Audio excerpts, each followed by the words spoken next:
symbol of our beloved nation, for which thousands have laid down their lives in the fields of battle. Under no circumstances should we ever dishonor this most precious flag. Rather, let it inspire us in patriotism and love for our country.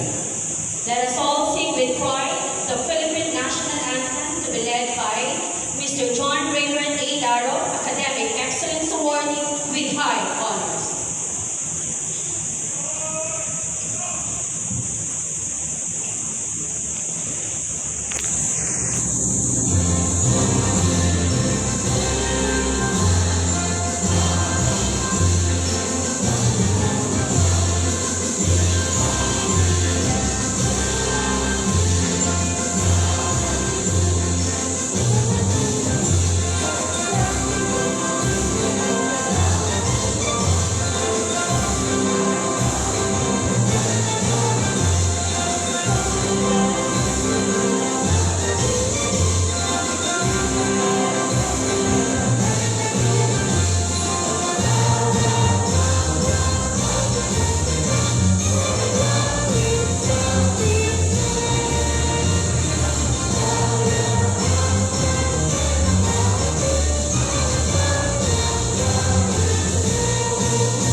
Please remain standing as we offer this day to our great Creator, who never fails to be with us through failures and successes. To utter our words of prayer, may we call on Jahara B. Geronimo,